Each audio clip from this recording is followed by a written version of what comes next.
Tov, Bezrat Hashem. Alors la paracha cette semaine, c'est parachat Vaishlach. Vous savez qu'on a eu déjà des parachiotes, par exemple Lech Lecha, que le personnage principal c'était Avraham Avinu. Après on a eu des autres parachiotes où par exemple Toldot, le personnage principal était Yitzhak. Donc Vaishlach, c'est sûr qu'on va parler aussi de Yaakov. Et toute la paracha parle de Yaakov et sa famille. Et voilà, il y a un petit enseignement qu'on peut relever et beaucoup apprendre de cette paracha. On va commencer au début de la paracha et ensuite on va arriver à l'enseignement, comme toujours, Bezrat Hashem. Alors, Vaishlach Yaakov Malachim Lefanav. Yaakov envoie des anges devant lui. Yaakov, il a quitté Israël il y a 22 ans. Voilà, il se mariait avec 4 femmes. Il a déjà 11 enfants qui sont nés. Il est en route. Il a langui la famille. Il veut voir son père. Il veut faire cette mitzvah. Le 5e commandement de la Torah, respecte ton père et ta mère. Et 22 ans, il a été empêché de faire cette mitzvah. Il est à Haran, c'est pas parce qu'il veut. Il est à Haran parce que son frère essaie de le tuer. Et sa mère lui dit, tu restes là-bas jusqu'à ce que je t'appelle. Quand j'envoyerai le message de retourner, tu retourneras. Alors ça c'est aussi Kibud Avaim. Il attend aussi de la part de sa mère qu'elle envoie le message. Et voilà que le message arrive dans son rêve. Dans la paracha précédente, Hachem se dévoile dans son rêve et il lui dit, il est temps que tu retournes à payer ton neder. Tu as fait un neder, tu as fait un vœu. Il a fait un vœu que si Hachem va lui donner une robe à porter et du pain à manger, et tout ce qu'il y aura en plus, il donnera la dîme. Ça veut dire qu'il donnera 10%. Hachem lui dit, c'est le moment que tu payes. Et Blia Inara, il a 4 femmes, 11 enfants, et Vaifrot Saïch Larov, il est tellement riche qu'on ne peut pas compter sa richesse. Il est vraiment très riche. Alors, maintenant il faut payer, tu as dit, Aser à Aserenu, je donnerai la dîme. Alors va payer ton vœu. Il parle à ces 2 femmes, il les appelle dans le champ, et la paracha précédente nous dit, les 2 femmes nous disent, mais qu'est-ce que tu penses 2 fois? Qu'est-ce qu'il y a à penser? Si Hachem te dit de quitter, tu penses 2 fois? Quitte. On quitte tous. Et voilà, ils vont quitter, et il est en route vers Israël. Il est déjà presque arrivé aux frontières d'Israël, et voilà, la paracha précédente termine en disant, Yaakov, il voit 2 campements, 2 anges, qui sont venus l'accompagner, et le faire entrer en Israël. Le Zohar nous fait remarquer que la première fois qu'Yaakov voit des anges, c'est dans un rêve. Dans son rêve, il a vu l'échelle avec des anges. La deuxième fois, ici, 22 ans plus tard, il le voit, ça veut dire, il le voit physiquement, il le voit devant lui. Vayomer Yaakov kasher Ra'am. Et voilà, qu'est-ce qu'il dit Yaakov au moment qu'il voit les anges. Quelle est la différence? Pourquoi la première fois, il le voit dans le rêve, et la deuxième fois, il le voit carrément, lui-même? Dit le Zohar, parce que la première fois, il n'était pas encore marié. Il est moitié homme. Alors à moitié, on ne peut pas montrer de grandes choses. La deuxième fois, il est déjà marié.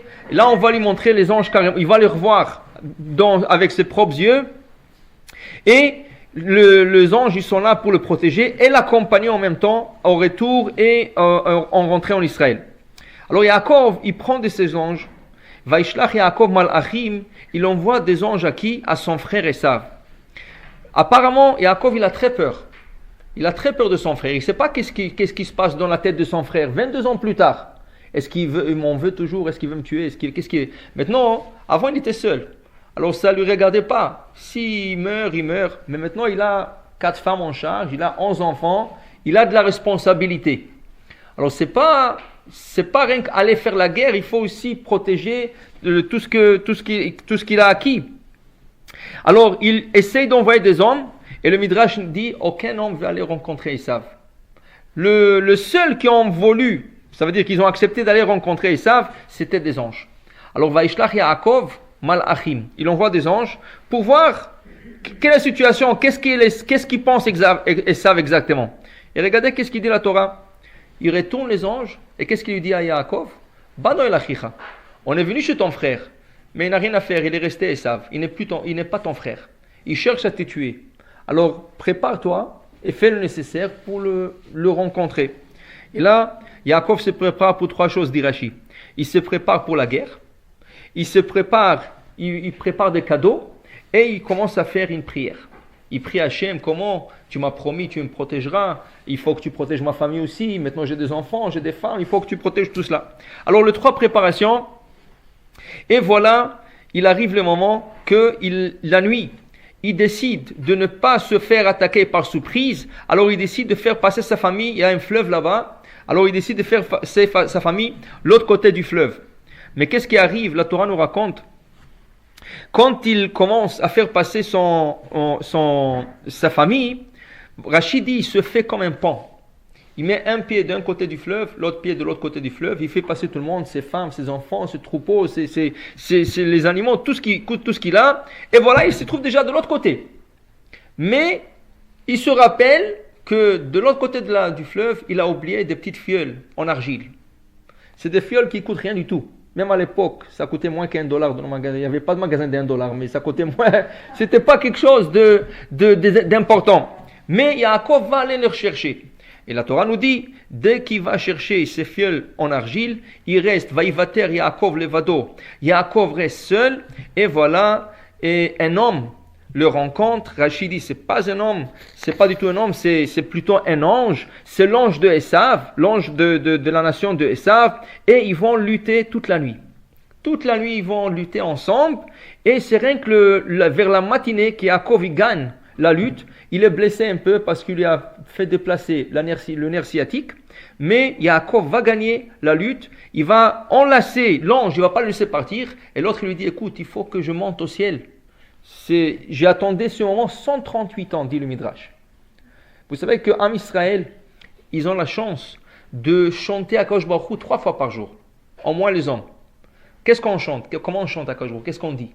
On dit une phrase, Kadosh, Kadosh, Kadosh. Saint, Saint, Saint. Hachem Tsevaot, Hachem, l'éternel Tsevakot, Melo Kol Haaretz Kevodo, toute la terre est remplie de son kavod. Ça, on peut le chanter 3 fois par jour. 2 fois le Shachrit, 1 fois Mincha. La Gemara dit, regardez la différence entre un homme juif, c'est sûr, et entre un ange. Un ange juif a la chance de louer Akadosh Baruch Hu 3 fois par jour. Un ange, 2 fois, a besoin d'attendre 1000 ans avant de pouvoir chanter.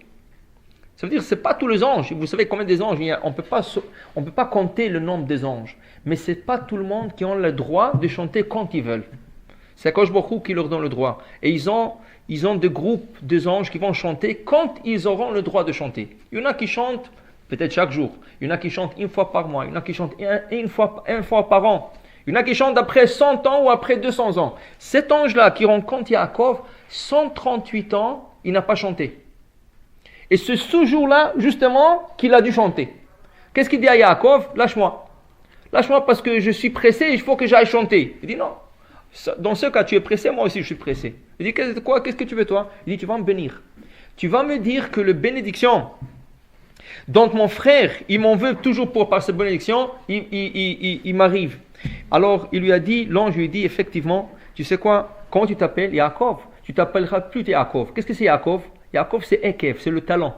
Talent, ça veut dire quelqu'un qui vient toujours de la porte en arrière, il essaie de prendre quelque chose qui ne lui appartient pas. Maintenant, tu vas t'appeler Israël. Dans le mot Israël, il y a le mot roche, la tête. Tout ce que tu vas faire maintenant, tu seras à la tête. Ça veut dire que tu le prendras de droiture, tu le prendras tout droit, tout en justesse. Et là, il va lui bénir, mais il va lui dire, pas seulement moi je vais te bénir, même Akadosh Baruch Hu bientôt va te bénir. Et dans quelques versets après, Akadosh Baruch Hu aussi va se dévoiler à Yaakov pour le bénir. Maintenant, tous les commentateurs se posent la question, pourquoi Yaakov s'est risqué la vie pour quelques jarres de fioles en argile? Il avait tellement de l'argent, tellement de bétail, tellement d'esclaves, de servantes, il y avait tellement de... Qu'est-ce que tu vas te risquer la vie? Pourquoi risquer la vie? Dans la nuit, tu ne sors pas seul. Tu ne sais pas qu'est-ce qui t'attend la nuit. Même à l'époque, c'était beaucoup plus dangereux qu'aujourd'hui. Alors pourquoi il s'est risqué la vie pour quelques jarres en argile? La Gemara nous dit quelque chose qui a besoin beaucoup d'explications. Et c'est ça c'est le thème du cours aujourd'hui. La Gemara nous dit la phrase suivante. Ceci t'enseigne que pour les tzadikim, quand on dit tzadikim, ça veut dire on parle de gens de haut niveau spirituel. Pour le tzadikim, leur argent est plus important que leur corps. Voilà, un tzadik, son argent, il est plus important de son corps. C'est pour ça qu'Yaakov met son corps en danger pour aller sauver son argent. C'est bien, non? Non, pas du tout. Oui, alors c'est ça que je vous ai dit. Ça demande de l'explication. Mais c'est une phrase, c'est un enseignement de la Talmud. Maintenant, il faut comprendre qu'est-ce que la Talmud veut nous dire. Mais on le voit, ça veut dire c'est dans la paracha, on le voit clair. Yaakov s'est risqué la vie, pourquoi? Pour quelques jarres qui ne valent rien du tout. Quand il avait tellement de l'argent qu'il pouvait remplacer tous ces jarres. Alors pour te dire que l'argent d'un tzaddik, même $1 ou quelques dollars de rien du tout, même s'il a beaucoup d'argent, il peut remplacer toutes ces choses-là. Non, c'est plus important que son corps. Il s'est mis son corps en risque. Ça demande beaucoup d'explications. Alors on va voir Bezrat Hashem, on va essayer de voir qu'est-ce qu'ils nous disent le commentaire sur ce passage. Donc, maintenant,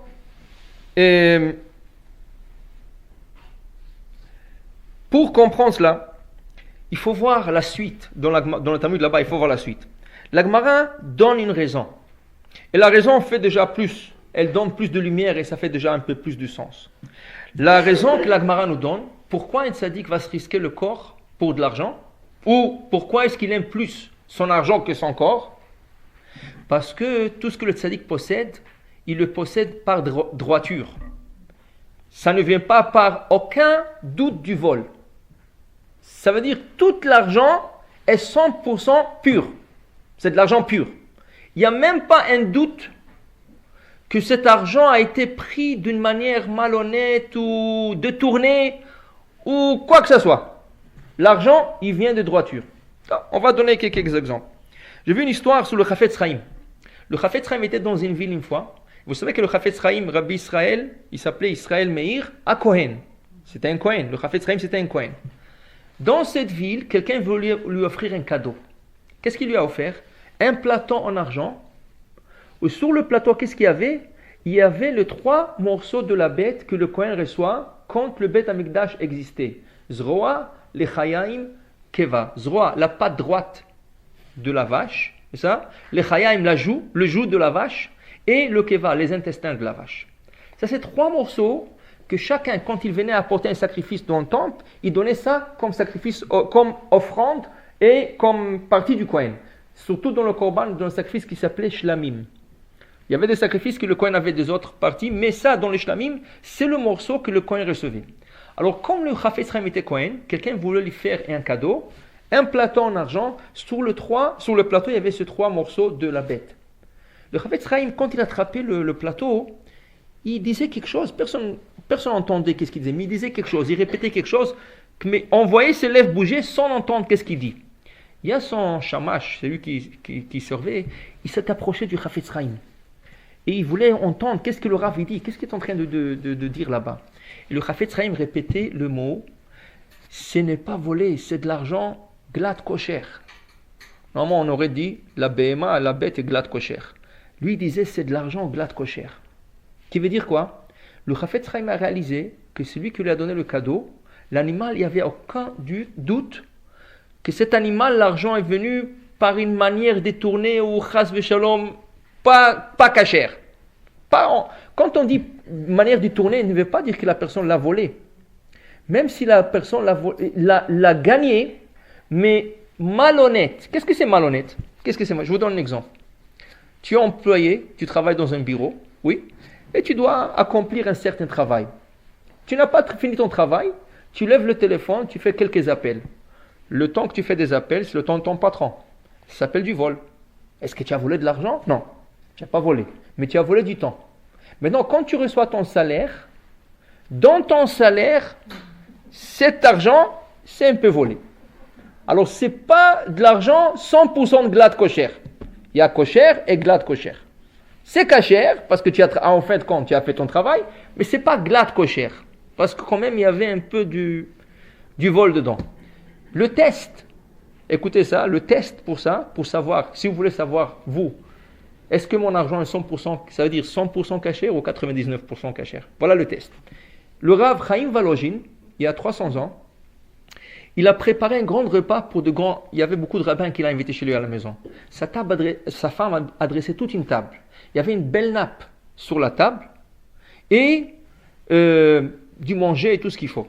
tout le monde sont venus, petit à petit, le rabbin sont venus, chacun s'est assis dans sa place. Le temps que tout le monde se ramasse, personne ne se lavait les mains.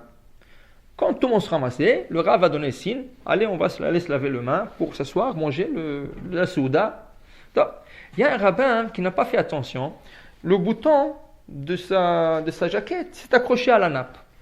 Il y a un petit fil qui s'est accroché au... Alors tout le monde se lève, et lui aussi il s'élève. Il s'élève, mais il ne fait pas attention. Et il tire avec lui toute la nappe.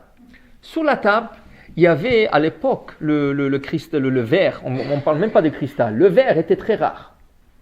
Alors sur la table, il y avait plein d'ustensiles en verre.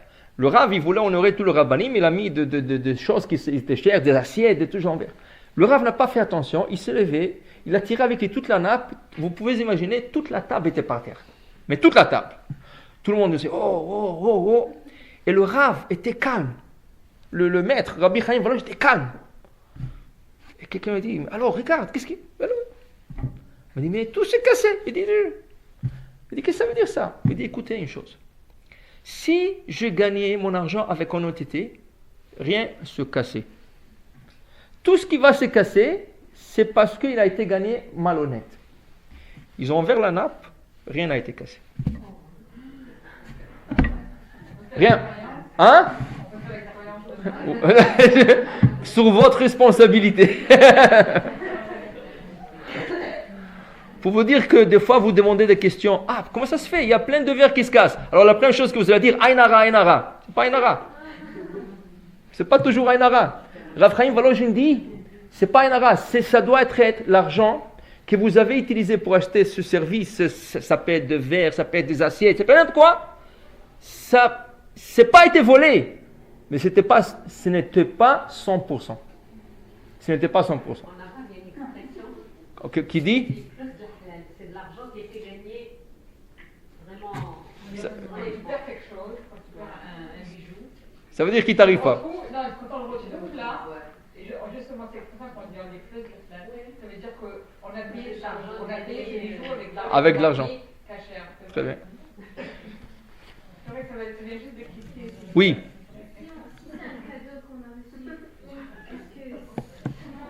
Ça, vous ne pouvez pas savoir. Ça, il faut être le Chafetz Chaim pour le savoir. C'est pour ça que lui, il a pu voir que le cadeau qui lui a été offert était à 100%. Non, vous le prenez, vous l'utilisez. Vous ne pouvez jamais savoir. Mais l'épreuve va venir un jour. C'est ça, ou vous le perdez, ou il se casse. L'épreuve va venir un jour. Ne faites pas des tests. Laissez les choses arriver toutes seules. Donc, on va continuer un peu. Une autre explication du Harizal.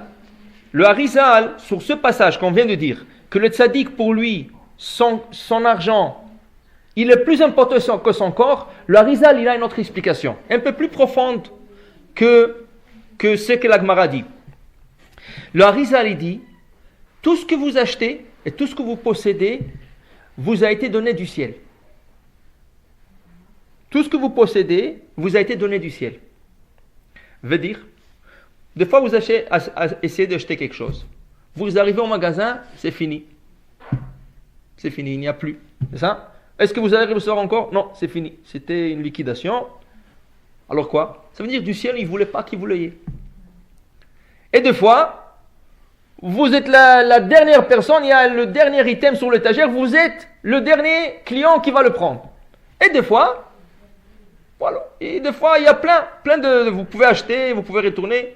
Qui c'est qui décide que l'item que vous voulez acheter, il se liquide? Ça veut dire qu'il ne reste plus. Ou qui c'est qui décide que vous serez le dernier? C'est Hachem, dit Harizal. Et si vous l'avez, ça veut dire que du ciel, on a décidé que vous l'ayez. De là, dit Harizal, pourquoi est-ce que Tzaddik va faire très attention à son matériel? Pourquoi donner cette importance? Ce n'est pas donner importance au matériel. C'est donner importance à Akadosh Baruch Hu parce qu'il voulait que je l'ai. Et si je l'ai, il faut que je remercie Akadosh Baruch Hu. Alors là, vous comprenez, dit le Harizal, que si on vous a donné quelque chose, si Yaakov, on lui a donné des petits jarres en argile, c'est pas pour dire, ah, ça ne vaut rien, je vais le remplacer. Tu peux pas. Si tu peux le garder, il faut que tu le... Si c'est pas cassé, tu gardes-le. Le problème, la mentalité d'aujourd'hui, c'est quoi? Il faut tout remplacer. Tu remplaces. Ah, ça c'est déjà vieux, je remplace. Je vais le donner à Zdaka, je vais le jeter, je vais le casser. On veut tout remplacer. Comment? Les mariés, shalom. Alors, pour éviter, ça veut dire la mentalité moderne aujourd'hui est complètement le contraire de la mentalité qu'un tzaddik il a ou que la Torah veut que nous ayons. C'est pas parce que l'objet est vieux qu'il faut s'en débarrasser. C'est pas parce que je veux peut-être mieux. Tu peux le garder, tu peux acheter un autre peut-être. Mais celui-là, tu fais attention. Si tu l'as eu, ça veut dire qu'Hachem voulait que tu l'ailles. Alors, prends soin de ton objet. Alors, tzadikim, mon âme, son argent est plus important que son corps. Pourquoi? C'est pas qu'il fait pas attention à son corps. Il fait très attention au matériel parce qu'il va pas les voler. Il ne peut pas le remplacer. Et en plus de ça, si je l'ai, c'est à cause qui me l'a donné. Alors, il faut que je fasse attention. Maintenant, regardez quelque chose.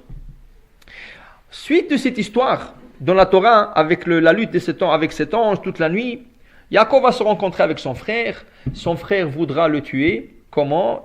Il court vers lui. La Torah dit, il l'enlace, il l'embrasse, et sur le mot, il l'a embrassé, il y a là-bas des petits points. La Torah a mis des petits points. On dit, qu'est-ce que c'est ces petits points qu'on met sur la Torah? Ils ne font pas partie de l'écriture.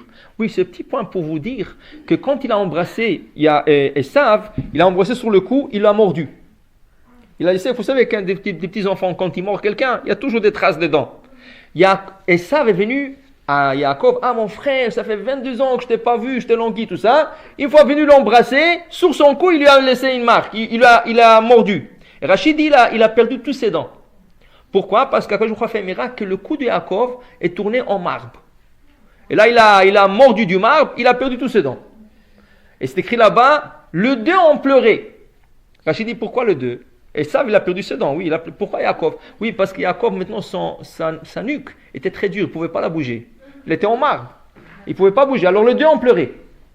Mais pour vous dire, ce n'était pas une rencontre facile. Très, très difficile. Mais à la fin, ils sont réconciliés. Ils ont dit, mon frère, je t'ai langui, tout ça. Chacun, il a pris de son côté. Tout de suite, après la rencontre, regardez qu'est-ce qu'il dit la Torah. Vayashov bayom ha'u Esav ledarko seira. Esav s'en va dans son pays qui s'ira. Yaakov nasa Sukkota. Yaakov va dans un endroit qui s'appelle Sukkota. Vaiven lo bait. Il construit une maison. Velemikneo asa Sukkot. À son troupeau, il fait des cabanes, Sukkot. Alken karashia makom Sukkot. C'est pour cela que cet endroit s'appelle Sukkot. Regardez qu'est-ce qu'il nous dit le Midrash à propos de ça. Avraham Avinu nous a donné la fête de Pessah. Yitzhak nous a donné la fête de Shavuot. Yaakov nous a donné la fête de Sukkot. Comment on voit cela? Avraham Avinu, quand les anges sont venus, qu'est-ce qu'il a fait? Matzot. Il a dit à Sarah, Marie, fais vite, Ugot, fais-moi des gâteaux. Le Ugot là-bas, c'est des matzot. Comme l'autre, il a fait des matzot. Ça veut dire qu'Avraham et Sarah nous ont donné la fête de Pessah. Yitzhak, il s'est sacrifié sur l'autel. Et quand il s'est sacrifié sur l'autel, on a remplacé avec un bélier. Qu'est-ce qu'on a fait avec ce bélier? On dit que ce bélier a été 100% utilisé. Tout le corps du bélier a été utilisé. Le ligament ont composé le corde le violon de David Amelech. C'est ça? La corne droite, elle a été le chauffard du Har Sinaï. Le son du chauffard était très fort au Sinaï. L'autre corne est réservée au Mashiach, qui va sonner le chauffard 3 jours avant. Elia, on a vu, qui va sonner le chauffard 3 jours avant que le Mashiach y vienne. Tout le corps du bélier a été utilisé à 100%. Mais la corne droite a été utilisée pour sonner le chauffard à Har Sinaï. Har Sinaï, on a reçu la Torah le jour de Shavuot. Ça veut dire que Yitzhak nous a donné la fête de Shavuot. Et qu'est-ce qu'il nous donne Yaakov dans cette paracha? À cet endroit, il a appelé Sukkot. Quel est le rapport? Ça veut dire parce qu'il a appelé l'endroit Sukkot, il a construit des cabanes à ses troupeaux et il a appelé cet endroit Sukkot. C'est pour cela, Yaakov nous a donné la fête de Sukkot. Le rapport, c'est quoi exactement le rapport? Qu'est-ce que la Torah veut nous dire exactement? Alors, toujours en rapport avec ce qu'on a dit avant, c'est quoi la fête de Sukkot au juste? C'est quoi l'idée de la fête de Sukkot? Après les Yamim Noraim, après les grandes fêtes, Rosh Hashanah Kippour, nous sortons de la maison. On te dit, quitte ta maison, qui est en pierre, et en bois et tout, et tu sors dans une cabane, qui est temporaire. Pour dire, tu laisses tout le matériel derrière toi, et tu sors dans une maison provisoire pour 7 jours. Et cette maison provisoire devient ta maison principale. Et ta maison principale devient la maison provisoire. Et ça, Yaakov est en train de nous enseigner. Malgré qu'il avait beaucoup d'argent, il avait beaucoup d'esclaves, des servants, tout ce qu'on voulait, il a dit à ses enfants, tout cet argent, j'ai pas besoin. J'ai pas besoin. Pourquoi? Yaakov, si vous vous rappelez la semaine dernière, quand il a quitté sa maison, on a expliqué Eliphaz, son neveu, lui a tout pris. Même pas sa tunique qu'il lui a laissée. Hachem lui a envoyé une tunique. Maintenant, Yaakov fait un éder. Il dort là-bas, il voit l'échelle. Le lendemain matin, quand il se lève, il fait un éder, un vœu. Un vœu, ça veut dire quelque chose de très grave. On dit que ne faites jamais un vœu si vous n'êtes pas sûr à l'accomplir. Lui, il fait un vœu. Si Hachem me donne un habit à porter, il a dit un habit à porter, et du pain à manger, Hachem sera mon Dieu. Et tout ce que j'aurai en plus, je donnerai la dîme, je donnerai le 10%. Le Kliakar, un des commentateurs, qu'est-ce que ça veut dire ça? Un habit, c'est pourquoi? Pour manger. Et du pain, c'est pour porter. Pourquoi dire un habit pour porter et du pain pour manger? Il fallait dire, si tu me donnes du pain, un habit, c'est tout. Qu'est-ce qu'il précise? Pourquoi il précise un habit à porter? Yaakov, il précise pourquoi? Pour dire, je ne veux pas plus qu'un habit à porter. Je ne veux pas plus. Donne-moi un. Et je ne veux pas plus que du pain. Je n'ai pas besoin des salades, je n'ai pas besoin du poulet, du pain à manger, c'est tout. Maintenant, tout ce que tu me donneras en plus, je donnerai ma assiette, je donnerai la dîme. Maintenant, apparemment, il a fait une prière. Un vœu, c'est comme une prière. Mais ça n'a pas marché. Le rabbi de Satmar, Rav Yoel de Satmar, il dit ça. Alors sa prière n'a pas marché. Parce qu'il a eu 4 femmes, il a eu 11 enfants, bientôt 12. Il a eu des servantes, il a eu d'esclaves, il a eu des ânes, des chameaux, il a tellement eu de choses. C'est plus que du pain et c'est plus qu'un habit. Alors sa prière n'a pas été acceptée, apparemment. Répond le Rav de Satmar, il dit non, pas du tout. Il a dit, moi, il me suffit un habit et il me suffit du pain. C'est exactement comment Yaakov se conduisait. Il ne mangeait pas plus que du pain et il se contentait avec une robe, avec une tunique. Le reste, c'est pour ses enfants, ses femmes et pour tous les gens qui l'accompagnent. Et en plus de ça, il donnait la tzedaka, il donnait le maaser. Alors, sa prière a été acceptée. Pourquoi? Pour lui, il n'a pas besoin de plus que ça. Le reste, c'est pour la tzedaka. Vekol asher titenli, tout ce que tu me donneras en plus, je donnerai la dîme. Pour cela, il va être puni dans la paracha. Malheureusement, sa fille va être violée.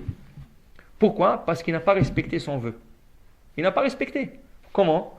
Il a tardé 22 ans. Top, c'était malgré lui. Mais quand il avait déjà la chance à le faire, il n'a pas fait. Il a tardé en route 2 ans. Il a pris son temps, parce qu'il a quitté après 20 ans la maison de Lavan. Il arrive en Israël 2 ans plus tard. Et il fallait tout de suite qu'il se dirige à payer son éder. Tu as promis, il faut que tu payes. Il n'a pas payé. Et comme Akadosh Baruch Hu est très méticuleux avec le tzadikim, tout ce qu'ils disent, il le rattrape sur le fil de cheveux, sa fille, malheureusement, a été violée. On ne va pas rentrer parce qu'il y a une raison pourquoi, ça veut dire, lui il a fait le neder, pourquoi sa fille? Il y a des autres raisons. Parce que c'est beaucoup plus profond que nous pouvons imaginer ou comprendre, parce que cette fille-là va donner naissance à une autre fille, et cette fille-là, cette petite fille de Yaakov va descendre en Égypte, ça va être la seule juive en Égypte, pour que Yosef Hatzadik, qui va descendre quelques années plus tard, il pourra se marier avec une fille juive. Alors ça c'est tout, c'est des contes d'Akadosh Baruch Hu que nous ne pouvons pas comprendre et imaginer. Mais pour vous dire quand même, ça reste une punition. Ça reste une punition pour le patriarche. Alors voilà, Yaakov est en train de nous enseigner, la fête de Sukkot c'est quoi? La fête de Sukkot c'est d'apprendre qu'on est rien qu'en passage dans ce monde. On n'est pas là pour vivre éternellement. Personne n'est éternel dans ce monde. Alors il faut comprendre, tu as du pain et tu as un habit, pas plus que ça. Regardez, quand des fois aujourd'hui, quand vous allez dans le magasin, c'est quoi le plus grand spécial que vous attire l'attention? 2 pour 1. 2 pour 1. Tu achètes un, tu reçois un. 2 pour 1. Alors si tu peux avoir 2 chemises, tu peux avoir 2 souliers, 2 paquets de n'importe quoi. 2 pour 1, tu achètes. Mais tu n'as pas besoin de 2. Tu n'as pas besoin de 2. Pourquoi tu veux 2? Non, mais est-ce que quand tu vas acheter des articles religieux, est-ce que tu achètes jamais 2 tefillim? Ou tu achètes 2 talit? Pourquoi pas?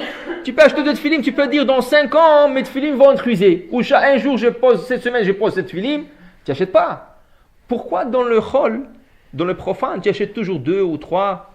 C'est quoi la phrase qui se répète le plus par les femmes vers leur mari? Ça veut dire contre le mari. C'est quoi là? Chaque fois qu'il y a une sortie, ou un mariage, ou un bar mitzvah, je n'ai pas quoi porter, je n'ai quoi. Comment tu veux pas? Il ouvre, il n'a même pas la place où mettre ses costumes dans l'armoire, et toi tu n'as pas quoi mettre. Non, c'est là, on m'a vu déjà, et l'autre j'ai porté déjà. Alors, Jacob dit, beged, pas plus qu'un habit. Mais, alors peut-être lui il a dit rien que pour les hommes, je ne sais pas. Ça marche pas pour les hommes. Mais pour vous dire en vérité, aujourd'hui la consommation, ça veut dire la manière que notre société est bâtie, c'est des surplus. Tout ce qu'on veut. Il y a un rave, en vérité je ne sais pas, il a dit, la phrase qu'il a dit, c'est en hébreu, je crois qu'on la déforme en la traduisant ni en anglais, ni en français, n'importe, mais je vais essayer de vous l'expliquer. Il disait, quand il y a un manque, il y a la richesse. Et quand il y a la richesse, il y a un manque. Qui veut dire, quand tu prends un pauvre et tu lui donnes un nouveau paire de souliers, pour lui c'est quelque chose d'extraordinaire. Il va dire non, je ne porte pas le soulier que Shabbat. Parce que c'est quelque chose d'important, je ne voudrais pas l'utiliser pour n'importe quoi. Mais malgré qu'il y a des gens qui vont porter ce soulier pour chaque jour ou pour aller jouer dehors. Mais pour lui c'est tellement important, il va donner l'importance à ce matériel. Mais un riche, il achète un nouveau paire de souliers, la première fois il va dire c'est pour Shabbat. Mais quand il va acheter une autre paire de souliers, qu'est-ce qu'il va dire? Ah, le premier c'est déjà pour le Chol, le deuxième c'est pour Shabbat. Un troisième paire, le deux premiers. Alors, chaque objet, il perd son importance avec la richesse. Parce que l'autre devient déjà vieux, utilisé, je ne le veux plus. Tandis que le pauvre, chaque objet, il a son importance. Si c'est un nouveau habit, ça c'est pour Shabbat, ça c'est pour la fête, ça c'est pour la bar mitzvah. Pour dire que plus que le monde achète, plus qu'on néglige, ça veut dire on ne donne pas d'importance au matériel qu'il nous a donné par Hachem. C'est ça que le Harizal dit. Tout ce que tu as acheté, c'est par Hachem. Si Hachem ne voulait pas, tu n'aurais pas acheté. C'est Hachem qui l'a donné. Mais avec le temps, on ne va pas dire tu abuses, mais tu négliges, tu laisses passer et ça perd son importance. C'est pour ça que les gens sentent, quand quelque chose est vieux, on débarrasse. Qu'est-ce qu'ils font dans le vente de garage? Des habits, des meubles, tout ça. Pourquoi? Pour changer, c'est ça? Pour dire que la société est bâtie de cette manière, mais ce n'est pas la manière de tzadikim. Le tzadikim, le vrai tzadikim, à haut niveau, leur argent, des fois, est plus important que leur corps. Alors, ils ne vont pas chercher à aller changer, ils vont chercher de se contenter avec ce qu'ils ont. Si on change de taille, on n'a rien à faire. Maintenant, regardez, la Gemara nous explique, si la Torah ne serait pas donnée, on aurait quand même appliqué les 10 commandements. Si la Torah, Chaz v'Shalom, ne serait pas donnée au Mont Sinaï, jour de Shavuot, on aurait appliqué la Torah quand même. Comment? La Gemara dit, on aurait appris de ne pas voler de la fourmi. La fourmi, vous savez, c'est un animal très délicat, très sensible au vol. Qui veut dire quoi? Une fourmi, qu'est-ce qu'elle pèse? Même pas 1 gramme. Quand elle marche par terre, et imaginez-vous, elle trouve un grain de blé, ou un peu plus grand, un morceau de pain. Elle essaie de le ramasser et n'arrive pas. C'est trop lourd pour elle. Qu'est-ce qu'elle fait? Elle va chercher de l'aide dans son nid. Entre-temps, le nid peut être très loin. Entre-temps, il peut y avoir des centaines de fourmis qui vont passer. Aucune de ces fourmis vont toucher le pain. C'est une règle chez eux. Chez les fourmis, c'est une règle.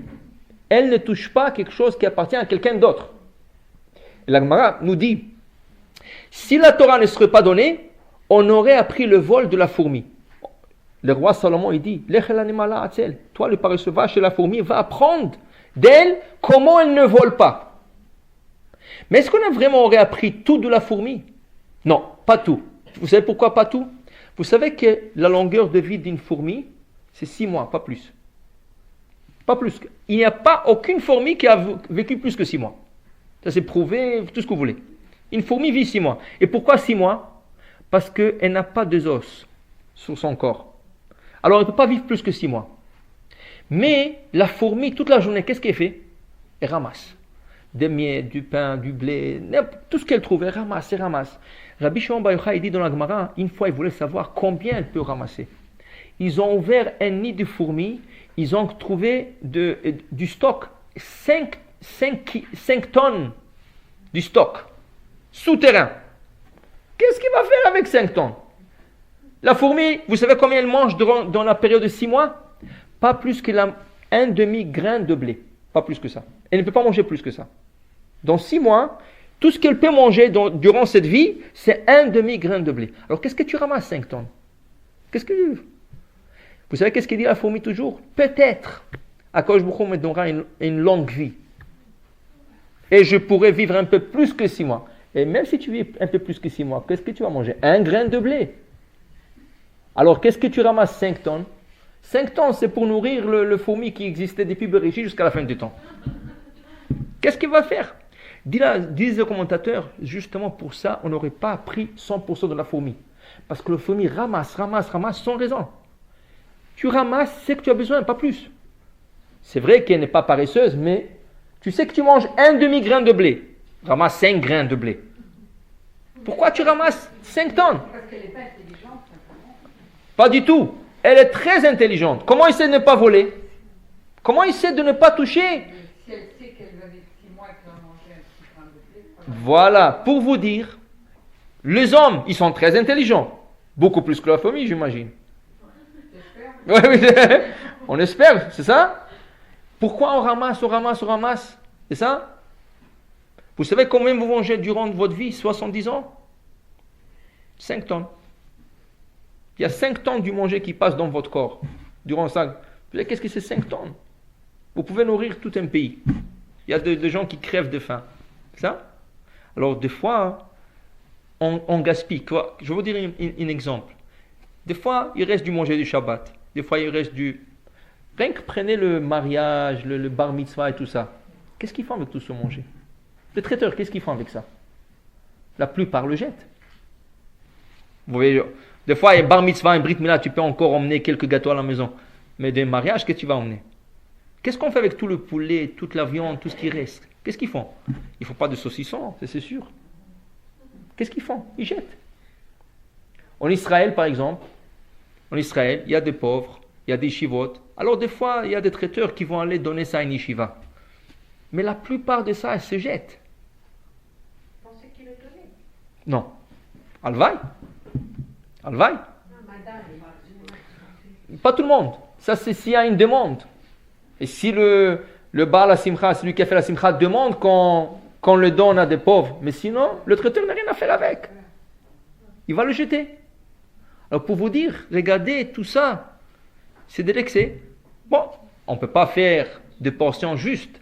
Mais vous savez qu'est-ce qu'ils font? Chez le chassidim, pas tout le monde. Bien des chassidim, qu'est-ce qu'ils font? Ils font que dans la choupa, s'ils font une choupa, tu ne peux pas servir plus qu'un bout de gâteau. Vous savez, le leikach, le sponge cake, le ponge, le gâteau éponge. Pas plus qu'un bout de gâteau et le chaim. Un petit verre de whisky, scotch ou chose comme ça. Pas plus que ça. Ça, c'est pour les invités. Que tu as 1000 invités ou que tu as, je ne sais pas combien, 100, 200, c'est ça que tu sers. Stricte famille, pas plus que 80 personnes peuvent assister au repas de Khatan Kala. Strict, ça veut dire qu'il faut, même si tu dis, mais toujours, chez les Marocains, ça n'existe, tout le monde c'est strict famille. Chez les Marocains, lui, si je ne l'invite pas, il va ici, et l'autre, il m'a invité, je ne peux pas. Vous faites le petit, c'est 500 personnes, c'est strict famille. Mais eux, ils disent pas 80, pas plus. Et tu n'as pas le droit. Tu n'as pas le droit. Et ils n'ont pas de policier à la porte. Mais tu n'as pas le droit. Ils respectent. Pourquoi? Parce qu'ils ont réalisé qu'il y a tellement de choses qui se jettent, tellement de choses. Et après, tu dois le payer. Qui c'est qui va souffrir de ça? Ou le khatan et la kala, ou leurs parents. Alors comme ça, ils ont fait une règle. Et bien, il y a des gens en Israël qui ont des fois 10 ou 15 enfants à marier. Tu ne peux pas te permettre d'avoir beaucoup de dettes. C'est pour ça que malheureusement, il y a beaucoup qui viennent chercher de l'argent. C'est ça? Alors regardez, dans cette lutte de Yaakov avec l'ange, qu'est-ce qu'il nous dit le Zohar? Pourquoi l'ange de Esav, il s'est bagarré avec, il a lutté avec Yaakov? Pourquoi? Vous savez pourquoi? Il voulait trouver un défaut. À la fin, il lui a déplacé le nerf sciatique. Qu'est-ce qu'il voulait lui... C'est quoi le message? Un ange, rien que s'imaginer un ange se battre avec un homme, c'est difficile. Mais il voulait lui donner un message. C'est quoi le message? Il voulait trouver un défaut. Il voulait lui faire un défaut. Dit le Zohar, c'est quoi le défaut qu'il a fait? La Gemara explique qu'est-ce qui met l'homme sur pied. Qu'est-ce qui maintient l'homme sur pied? Vous savez quoi? Son argent. C'est ton argent qui te met sur le pied. Alors, le Rabbi Shimon Bar Yochai, il dit, l'ange, à la fin, il lui a touché les jambes, jusqu'à qu'il lui a déplacé le nerf sciatique. Qui veut dire quoi? Il a dit, à la fin de temps, il y aura beaucoup de manque d'argent. Ceux qui vont apprendre la Torah, ils n'auront pas d'argent. Et on le voit. Aujourd'hui, c'est quoi le plus grand problème en Israël? Des yeshivot qui se ferment, de kollel qui se ferment. Aujourd'hui, c'est des chaînes. Vous parlez de milliers de familles qui se trouvent sans travail. Imaginez-vous un père de famille qui a, on va dire, 5 enfants, 6 enfants, il y a beaucoup plus. Imaginez-vous, toute sa vie, il a étudié dans les yeshivas. Il ne gagnait pas beaucoup, mais il se contentait avec le strict minimum. Sa femme travaille un peu, il perd le loyer. Maintenant, ils les ont coupé l'allocation familiale. Maintenant, le kollel, il ferme. Alors, ce n'est pas quelqu'un à l'âge de 30 ans, 40 ans ou 50 ans qui va sortir travailler. Parce qu'il n'a jamais appris un métier dans sa vie. Alors maintenant, qu'est-ce qu'il fait? Un kollel se ferme. Alors, quand il y a 1000 personnes que leur kollel a fermé, ils doivent aller dans un autre kollel. Mais l'autre kollel n'a pas d'argent. À peine qu'il arrive à supporter ses propres gens. Alors, qu'est-ce qu'ils font tous ces gens-là? C'est exactement qu'est-ce qui a fait l'ange d'Esav, dit le Zohar. À la fin du temps, tous ceux-là qui vont étudier la Torah, ils vont souffrir. Pourquoi? Parce que ceux qui leur maintiennent, ceux qui vont supporter la Torah, ils ne vont plus donner de donations comme avant. Alors c'est pour ça qu'il lui a touché les jambes, pour dire que ceux qui maintiennent l'homme sur ses jambes, ça va s'affaiblir. Ça va s'affaiblir. Et on le voit. Aujourd'hui, on le voit. À la fin, Yaakov, il va gagner. Avec toutes ces choses-là, on ne sait pas comment il s'arrange, mais croyez-moi qu'il y a beaucoup de gens qui Shabbat, ils mangent du pain avec la margarine. Ce n'est pas toutes les familles. Un poulet, c'est déjà un luxe pour beaucoup de familles. Même du temps. Et j'ai vu une histoire. Quelqu'un qui travaille, mais il étudiait de temps en temps. Il n'arrivait pas à étudier régulièrement. Il voulait payer à quelqu'un qui étudiait à temps plein. Alors il a rencontré quelqu'un. Il dit, dis-moi, toi tu étudies à temps plein, qu'est-ce que tu penses que je peux t'offrir pour balancer un peu ton salaire de... Et il a dit $400, ça peut me faire l'affaire. C'est pas une grande chose pour toi, mais aussi moi ça m'arrangerait. Ils sont fixés comme ça. Et l'autre était vraiment, chaque mois, il lui donnait $400. Sans que l'autre a besoin de venir demander, le premier du mois, il lui donnait $400. Au bout de 3 ans, les affaires n'allaient pas si bien. Alors celui qui a été supporté, il a entendu. Il a demandé à l'autre, s'il te plaît, ne me donne plus le $400. Ce n'est pas l'autre qui est venu pour lui dire, je ne peux plus te donner. C'est le premier qui est parti chez l'autre qui dit, ne donne plus. Vous savez qu'est-ce qu'il a fait l'autre? Il l'a emmené dans un din Torah. Il lui a dit, toi ça ne te regarde pas. Qu'est-ce que je fais? Je réussis. Moi je dois te le donner. C'est pas tes... Et l'autre il a refusé. Ils ont demandé la question à Rav Chaim Kanievski, à Bnei Brak. Et Rav Chaim, il a dit, ça dépend vraiment de la personne. Cette personne, si elle veut continuer, c'est elle qui l'a pris sur elle. L'autre, il a dit, s'il veut, il peut continuer. Mais l'autre personne a complètement objecté. Elle ne voulait pas.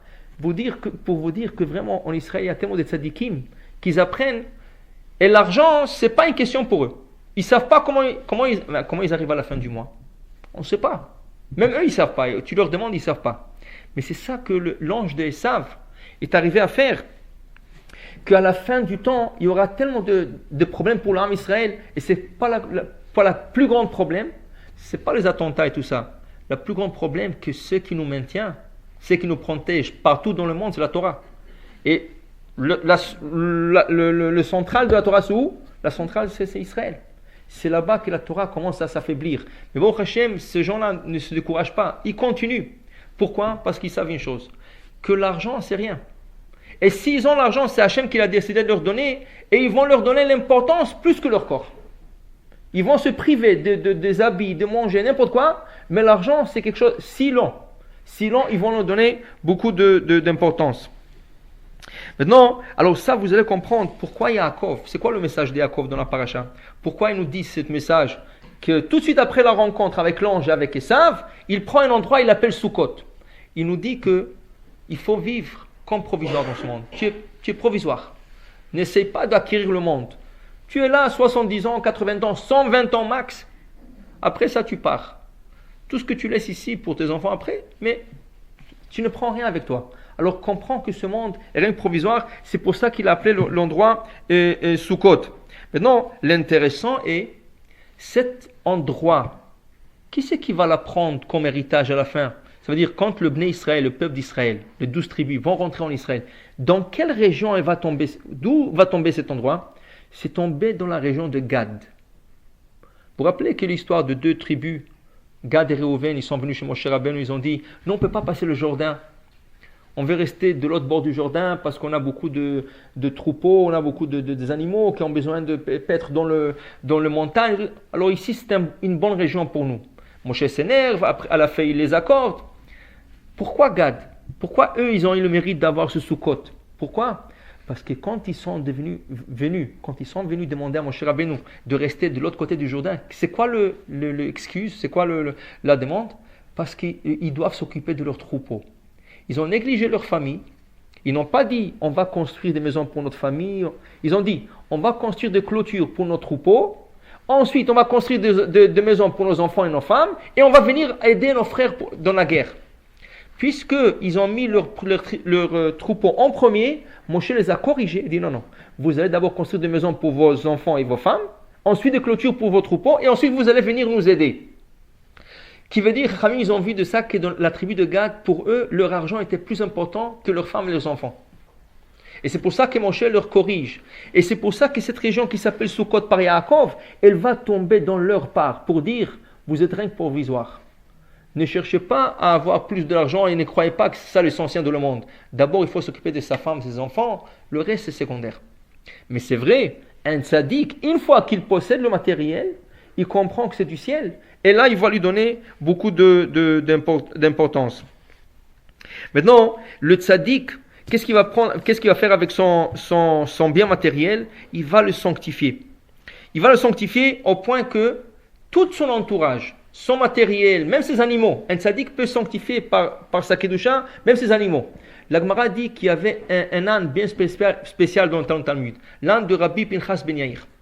Cet âne-là ne mangeait pas d'une récolte qui n'a pas été prélevée la dîme. Si on lui donnait à manger, il ne mangeait pas. On dit qu'une fois, elle a été volée, et le voleur, ils l'ont pris dans les montagnes.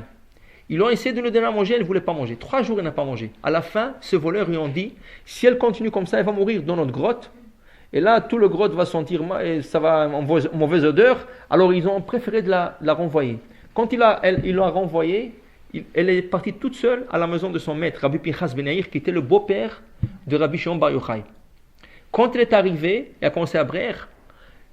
Rabbi Pinchas est sorti, il lui a dit, ma chère, je sais que tu n'as pas mangé, ça fait quelques jours. Parce que c'est sûr que tu n'as pas mangé leur manger. Et il lui a donné à manger. La Gemara dit, si le premier homme, ça veut dire qu'on parle il y a 1000 ans ou 2000 ans, ils étaient comme des anges. Notre génération, nous sommes comparés à des hommes. Mais si on leur compare à eux comme des hommes, nous sommes comme des ânes. Mais même pas comme l'âne de Rabbi Pinchas Ben Yair. Qu'elle a été tellement sainte qu'elle ne mangeait pas quelque chose qui n'était pas cachère pour elle. Et il ne fallait pas que le maître lui dise. Pourquoi? Parce que c'était l'âne d'un tzaddik. Et le tzaddik, quand il possède quelque chose, la chose absorbe la kedusha. Vous savez qu'en Israël, il y a un bâton, une canne plutôt. Une canne de Rabbi, ceux qui ont connu Rabbi Yitzhak Ben Walid, au Maroc. Surtout à Genalenu. Et cette canne, apparemment, il fait des miracles. C'est lui qui dort avec la nuit, il guérit. Et cette canne tourne en Israël. Elle tourne, parce que ça veut dire qu'il y a des familles qui ont besoin, ils parlent à la famille, ils leur donnent la canne pour une nuit. Et vraiment, ça fait des miracles. Est-ce que... Comment? Non. Parce que cette canne appartenait à une tzaddik. Dans la Gemara, il y a une histoire d'un rabbin qui était spécialiste pour annuler des vœux. Il était spécialiste pour annuler des vœux. Et on lui a demandé, comment tu arrives à le faire? Il a dit, parce que moi j'ai hérité la canne de Rabbi Meir Balanes. Vous pouvez vous imaginer, il a hérité une canne de Rabbi Meir Balanès. Ça veut dire que le tzaddik, il sanctifie ses biens matériels jusqu'à que le bien matériel devient tellement sanctifié qu'il peut faire des miracles avec. Alors, ce n'est pas de la vodazara, pas du tout. Ça appartenait à un tzaddik, ça a reçu de la kedusha. Regardez, qu'est-ce qu'il y a la paracha? Il y a 2 parachutes. Qu'est-ce qu'on nous dit à propos du chameau d'Avraham Avinu? C'est écrit que quand le chameau marchait, tout le monde disait, ça c'est le chameau d'Avraham. Parce qu'on voyait, ça c'est le matériel qui appartenait à un tzaddik. Parce que le tzaddik, pas seulement qu'il est saint lui-même, il sanctifie même le matériel qu'il possède. Alors, il est très important son matériel, mais il le sanctifie aussi. Qu'on peut voir après que ce matériel lui appartient. Je terminerai par une petite histoire. Et il y a 500 ans, à l'époque du Harizal, il y avait un grand Richard, un homme très très riche. Mais malheureusement, il était très riche, mais il n'avait pas d'enfants. Il n'arrivait pas à avoir des enfants. Et on priait tout le monde priait pour lui. Un jour, Baruch Hashem, après plusieurs années, sa femme est tombée enceinte. Donc, il était tellement content, il disait à n'importe qui voit dans lui, il lui disait, ma femme est enceinte, vous savez, tout ça. Baruch Hashem, Bléanara, sa femme a accouché un petit garçon.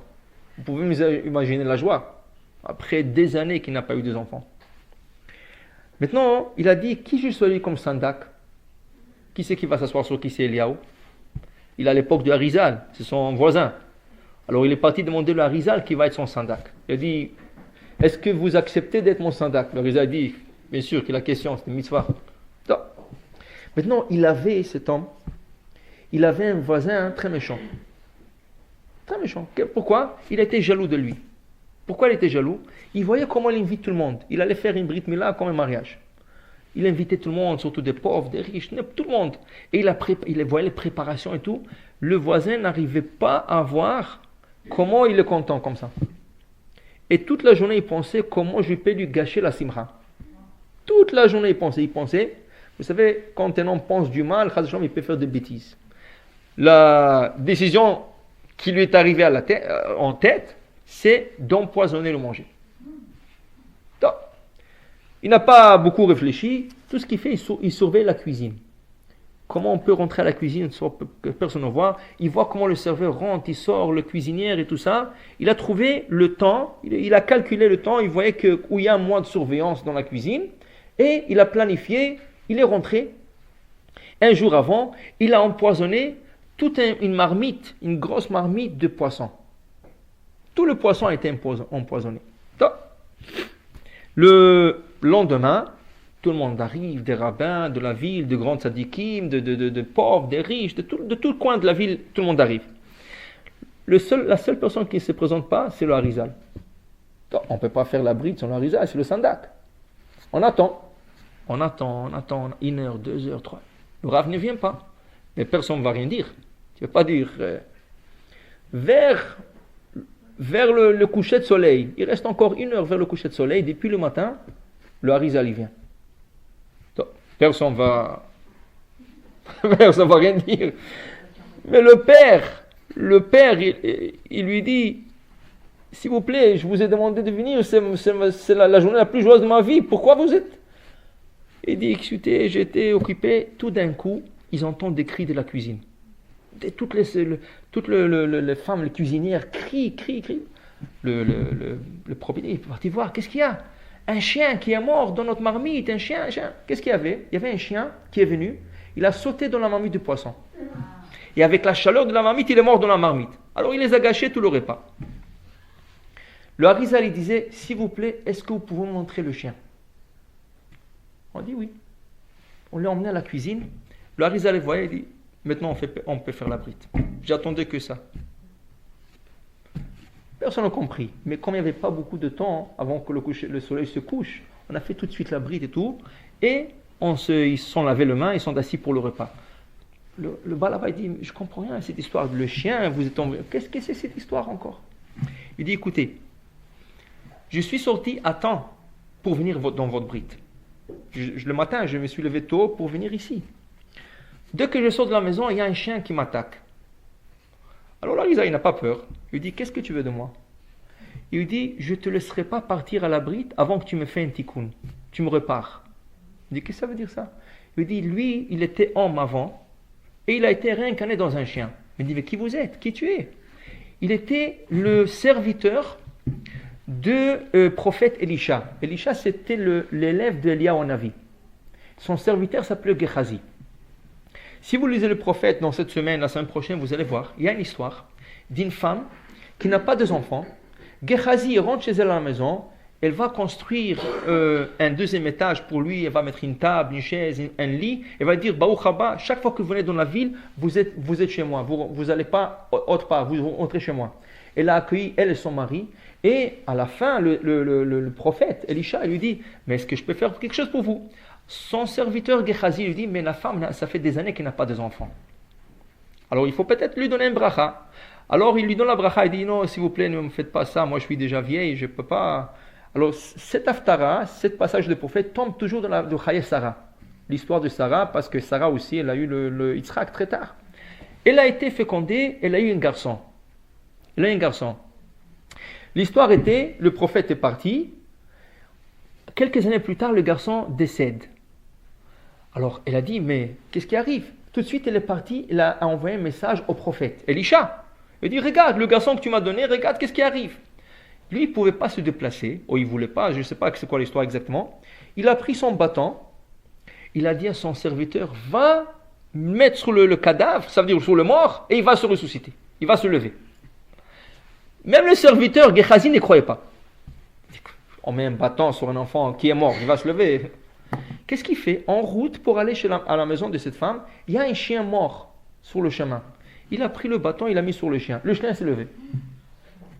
Il a eu tellement peur, il a pris le bâton, il ne savait pas quoi faire. Alors il a couru à la maison de l'enfant, là où il y avait l'enfant, il a mis sur lui, mais l'enfant ne s'est pas ressuscité. Alors il a compris qu'il a gaspillé le miracle sur un chien.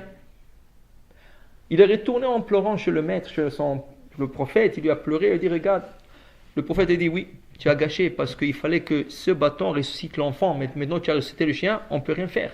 Mais il faut que je me déplace maintenant personnellement. Il est parti personnellement, et si vous lisez là-bas le prophète, c'est écrit qu'il s'est mis sur l'enfant, il a chauffé un peu, il a mis ses yeux sur ses yeux, le nez sur le nez, la bouche sur la bouche, et le petit a commencé à éternuer 7 fois, et il se levait. Maintenant, quand Gehazi, cet esclave-là, quand il est venu dans le ciel, on l'a puni de descendre comme un chien. Pourquoi? Parce qu'il a utilisé le bâton du tzaddik pour ressusciter un chien. Alors il fallait qu'il se réincarne dans ce monde dans un chien. Et c'était ce chien qui était devant lui. Alors il lui a dit au Harizal, fais-moi, répare-moi. Comment je me répare? Je lui ai dit, je ne sais pas. Qu'est-ce que je vais faire? Je ne sais pas. À la fin, le Harizal, il lui disait, il faut que tu trouves maintenant quelque chose extraordinaire de faire pour le peuple juif, et là tu vas être réparé. Le chien ne savait pas. À la fin, le chien lui a dit, ça y est, j'ai trouvé. L'Harizal ne savait pas qu'est-ce qu'il a trouvé. Il ne savait pas, mais le chien lui a dit, j'ai trouvé. Alors il lui a dit, quand tu le feras, ça sera ta réparation. Qu'est-ce qu'il a trouvé? Quand le chien a trouvé que le manger est empoisonné, il s'est jeté dans la marmite brûlante. Il est mort, mais il a sauvé, parce que personne ne voulait manger de ce poisson, il a sauvé tout le monde. Parce que l'Harizal, une fois qu'il a investigué pourquoi il sautait dans cette marmite, ils ont trouvé que les poissons étaient empoisonnés. Et là, il a sauvé tout le cal qui est venu pour cette brite-là. Ça, c'était sa réparation. Pour vous dire, comment les chiens, ils savent. Ça, toujours, les chiens, ils ont le fleur très... C'est ça? Comment? Non, parce que déjà, il est réincarné. Alors, c'est sûr que du ciel, on l'a dirigé pour sauver tous ceux... On l'a dirigé d'aller vers là-bas. Alors, la seule chose qu'il pouvait faire, il ne pouvait pas leur dire c'est empoisonné. Et ça, ils vont le jeter. Alors, il s'est jeté dans la... Pour vous dire, regardez, qu'est-ce qui fait un bâton d'un tzaddik. L'objet d'un tzaddik. Alors, on va conclure pour dire, c'est que l'Agma disait, le mammon, le matériel d'un tzaddik, il est plus important de son corps. Pourquoi? Une chose, le tzaddik ne va pas quand quelque chose se casse, ou quelque chose que se met hors de l'usage, il ne va pas aller voler pour l'avoir. Il travaille dur pour l'avoir. Alors déjà, il lui respecte. Et en plus de ça, comme dit l'Harizal, il comprend que c'est Hachem qui lui a donné. Alors il ne cherche pas à le remplacer, à moins qu'il se casse ou il ne sait plus en usage. Il ne va pas aller chercher le remplacer. Et le tzaddik, tout ce qu'il demande, c'est comme Yaakov. Beged lilvosh, un habit pour porter, ve lechem lechol. et du pain à manger. Ça ne veut pas dire, le cours d'aujourd'hui ne veut pas dire, maintenant je dis à mon mari ou je dis à ma femme, non, ça y est, ça ne veut pas dire tout ça. C'est vrai. Mais ça veut dire, il faut savoir de ne pas déshonorer tout ce qu'on... Ça veut dire, si on possède quelque chose, il faut savoir qu'il faut l'utiliser jusqu'au maximum, tant qu'on peut. C'est ça? Maintenant, des fois, oui, c'est vrai, des fois il arrive des moments que vous savez qu'il y a quelqu'un qui a besoin. Et là, vous le donnez, là, ça continue à avoir d'usage. Ça même du Dakar, ça même recette. Mais pas jeter, pas gaspiller. Tout ce qu'on peut donner, tout ce qu'on peut... Il y a une chose qu'on peut pas... il n'est pas conseillé de donner, c'est des souliers, des chaussures. Chaussures, c'est pas conseillé de donner. C'est ça? Regardez dans les lois de deuil, chas v'shalom. C'est ça? On dit toujours que la dernière paire de souliers, il faut la couper. Que personne la porte. Parce que si vous la jetez, il se peut que quelqu'un la trouve dans la poubelle et le porte. C'est comprendre, je ne sais pas comment ça marche, c'est comprendre le mazal de quelqu'un d'autre. Alors de ça, il y a beaucoup qui préfèrent de ne pas donner des chaussures. Les chaussures, c'est quelque chose, c'est comme le mazal de la personne. C'est ça? Comment? Même s'il est en vie. C'est comme si tu prenais son mazal. Alors, il se peut qu'il y aura un bon mazal. Il y en a des personnes qui préfèrent des souliers de ne pas toucher. Entre familles, peut-être c'est acceptable encore. Entre mère, fille, sœur, c'est encore... Mais donner hors de ça, il vaut mieux toujours des habits, des choses comme ça, mais pas... Comment? Non, acheter neuf, pas de problème. Tant que ça n'a pas... Mais ça encore, c'est pas tout le monde. C'est pas tout le monde. Mais pour vous dire, c'est pas de la superstition, ceux qui ne prennent pas de chaussures de quelqu'un d'autre. Les habits, même les habits de quelqu'un qui est décédé, par exemple, si quelqu'un est décédé, vous pouvez donner ses habits à quelqu'un d'autre. Même la famille peut le prendre, et là, s'ils sont bien et on peut l'utiliser, il n'y a pas de problème. C'est rien que les chaussures. Ça c'est la seule chose. Alors, si vous avez des choses, il vaut mieux donner du manger, donnez-le. Au lieu que ce soit gaspillé, toujours chercher, il y a toujours à qui donner. Surtout maintenant avec tout ce qui se passe dans le monde. Et de telle manière, on apprécie ce qu'Hachem nous donne.